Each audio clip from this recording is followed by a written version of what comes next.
Salam damai sejahtera bagi umat GKI Perumahan Citra 1 dan bagi saudara semua, dimanapun saudara berada.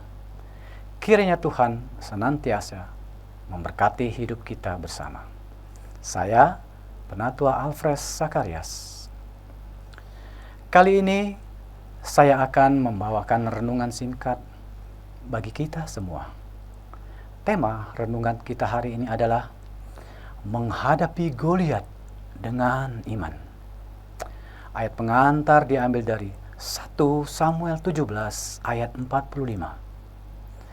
Tetapi Daud berkata kepada orang Filistin itu, "Engkau mendatangi aku dengan pedang dan tombak dan lembing, tetapi aku mendatangi engkau dengan nama Tuhan semesta alam, Allah segala barisan Israel yang kau tantang itu."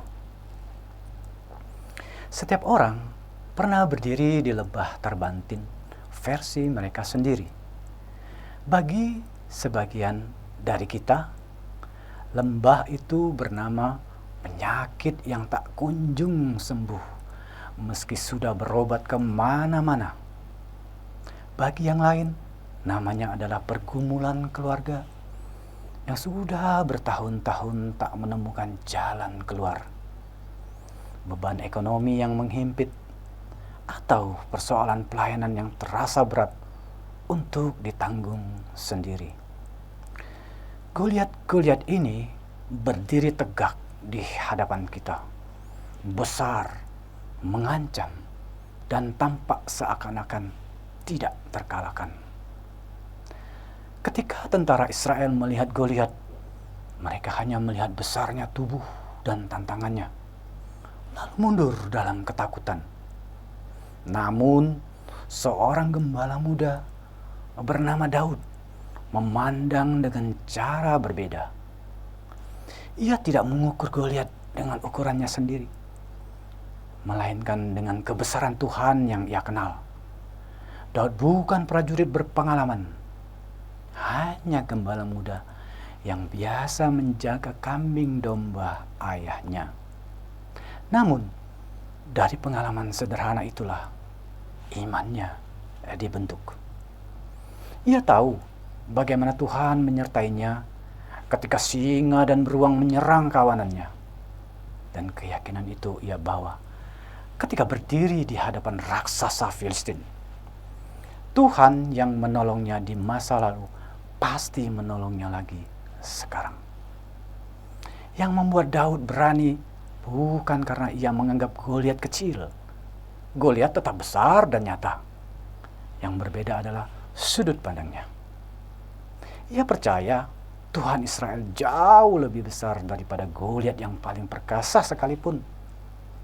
Kepada Goliat, ia berkata bahwa pertempuran ini bukan miliknya seorang, melainkan milik Tuhan sendiri. Itulah rahasia kemenangannya, sebab ia maju dengan mengandalkan Tuhan, bukan kekuatannya sendiri.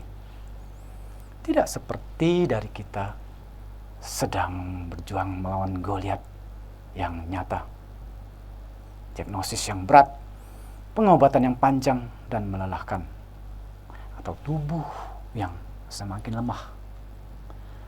Ada pula yang bergumul dengan keretakan rumah tangga, anak-anak yang menjauh dari Tuhan, atau gereja yang menghadapi tantangan dari dalam maupun luar. Semua itu terasa seperti raksasa yang menantang dan berseru bahwa kita tidak akan mampu mengalahkannya. Pada titik inilah iman kita diuji. Sama seperti iman Daud diuji di hadapan Goliat. Pertanyaannya, bukan apakah masalah itu nyata? Sebab masalah itu sungguh nyata dan berat. Pertanyaannya adalah, siapa yang kita percaya lebih besar daripada masalah itu? Jika mata kita hanya tertuju pada besarnya Goliat, kita akan gentar seperti tentara Israel. Tetapi, jika hati kita tertuju pada Tuhan yang berkuasa atas segala sesuatu, kita akan menemukan keberanian yang sama seperti Daud.